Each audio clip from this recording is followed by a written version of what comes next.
Hi and welcome to another video from Explore the Outdoor. Today we travelled to Elvington Airfield, which is home to the Yorkshire Air Museum, but there was a very special event going on today by the Large Model Association, LMA, and they were doing an air show with all the large model aircrafts. £15 a ticket, parking was free, it was quite easy to get in and out of, parking was great, there was no issues with the parking, and yeah, it was a great day. Let's go and have a look and see what we saw.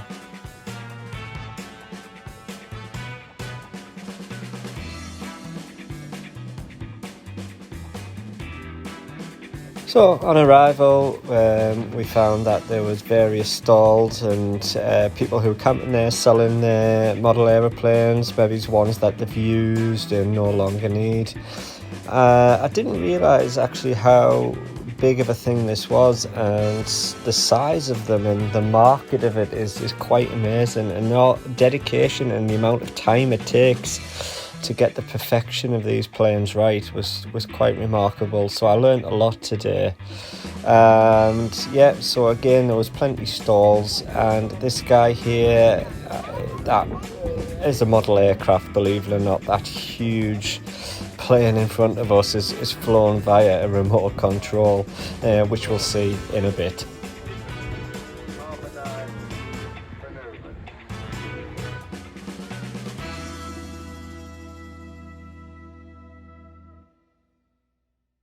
Is now committing to.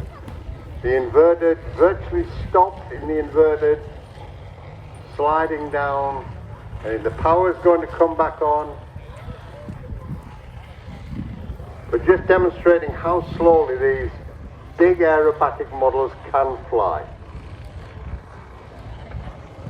Nicely added. That should be opening now, and we're accommodating the swap meet in the marquee down there. Now, you've just seen Andy flying. This is his son, Nathan. Nathan's 10. He's flying and he's 10. And he does embarrass all the flyers by the skill, helping. So yes, the aeroplane before the young lad was just 10 years old flying that, quite remarkable. And this was one of the Lancaster bomber replicas of a model aeroplane, which was really cool to see. This was one of the older planes, so again this was one of the Lancaster bombers as well, and we actually get this coming into land, which was pretty cool.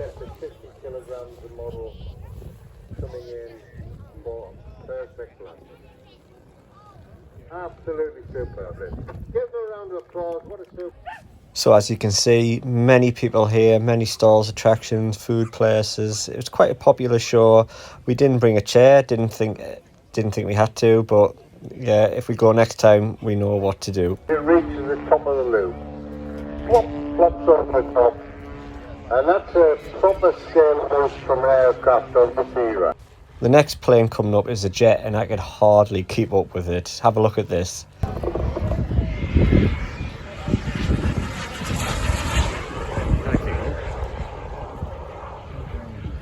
An excellent turn of speed. High energy coming down the runway. Lovely knife edge pass.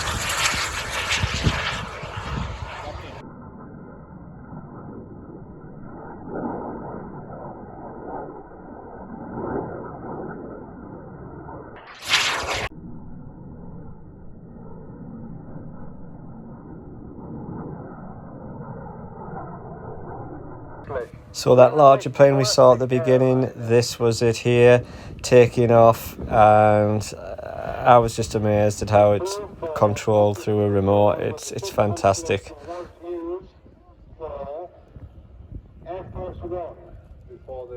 Full-size glider pilot. Oh, what a formation that is. Brilliant. Started it all. The constellation now. All systems down, flaps down, lights on, and a lovely landing from Keith, and the overflight up. So this plane was a lower scale of the Nimrod, and the story behind this, when I was listening to the man over the antenna, this plane actually in total took 12 years to make. That's right, 12 years, and I'm sure I caught the guy saying it on audio, so I'll let you have a listen. Another demonstration flight of this superb aeroplane. Very much a worthy successor to the Vulcan. In fact, two of the engines on board came out of that Vulcan to Jet 160s.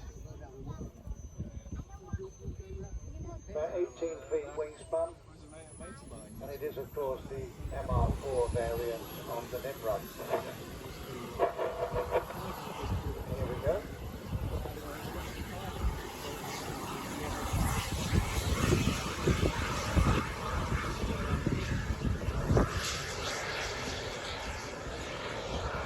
Safely away.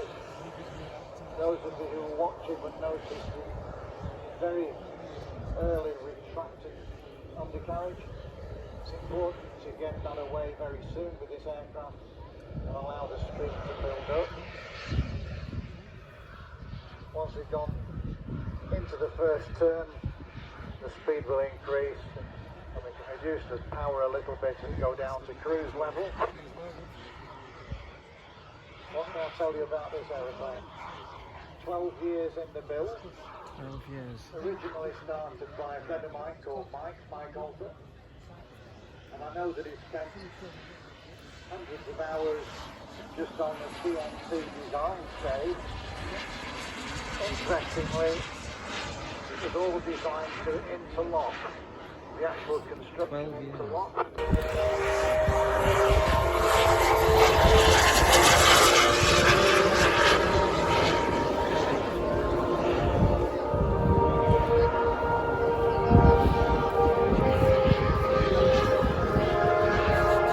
So after that we went into the Yorkshire Air Museum. This is quite good really. You pay once and you get to come back for the rest of the year anytime you want for free, apart from special events.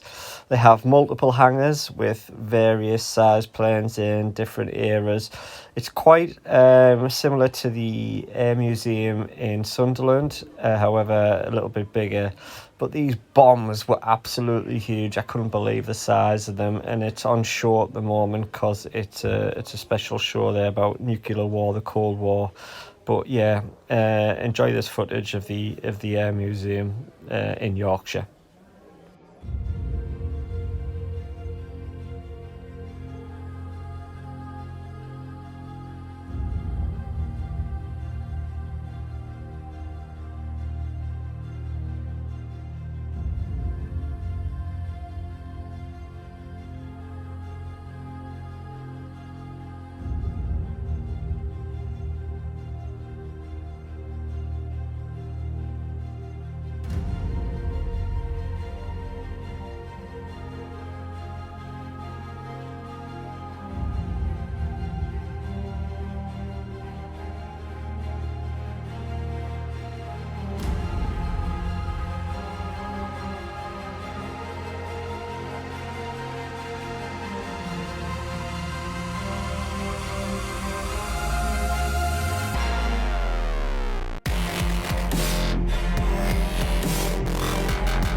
So the air museum was pretty good, and the last time we were here they were just on building this park, and it looks quite good now. Says that it's finished. There's just a little bit in the middle that needs to be done up, but yeah, I really would recommend coming here, and the kids can have a great day looking at the planes and having a go on the park.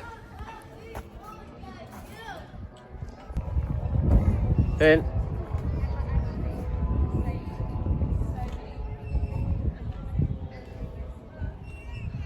So, carrying on our aviation day, we then left there and had a little trip to Manchester Airport to watch some planes come in. We went inside the hangar at the Runway Visitor Centre, and Concorde is on display here. You can get real close up to it. You can actually go inside, but it costs quite a bit to have a tour. All that information is available. I'll pop it in the links on this description about the Runway Visitor Centre. But what a huge plane Concorde was.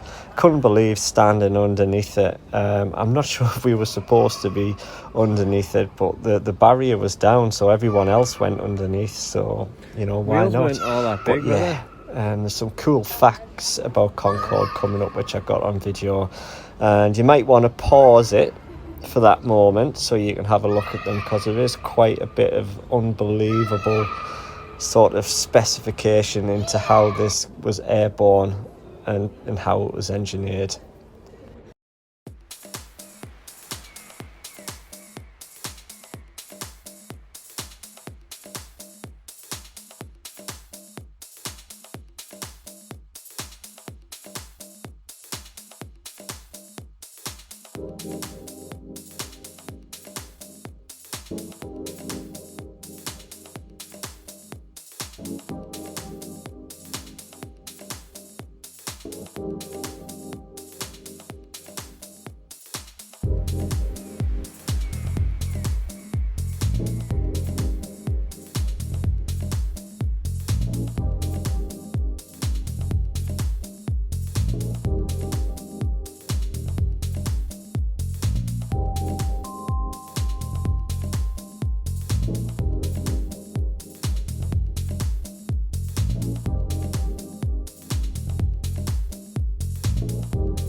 So we ventured outside to watch some planes take off and land. We got 2 for 1 here. We got this one coming in and then the Jet 2 taking off. So the planes actually take off into the wind and land into the wind as well. So they were heading west, taking off and coming into land as well. And this one had just landed, fin air, and yeah, the camera on here makes you look like you're quite far away, but you're not actually. And I had to raise the tripod up above my head because it's all fenced off in grid fencing, so the view is restricted. But if you've got a gimbal like I have and you can extend it, you can see. You just saw a little bit of the fence there. You can see over. But yeah, watching the different planes come in, you can actually get the pilots to wave. I believe the pilot on this one waved at us. I'm not sure if you can see it. I'll try and zoom in next time. But there is other places that you can stand where you see the planes come right actually over your head, and that's towards the housing estate in the middle. There is areas that you can park over there to see that happening. But you just have to be careful where you park and be respectful, because it is people's living areas. But there is grounds on where you can park, but it is minimal parking.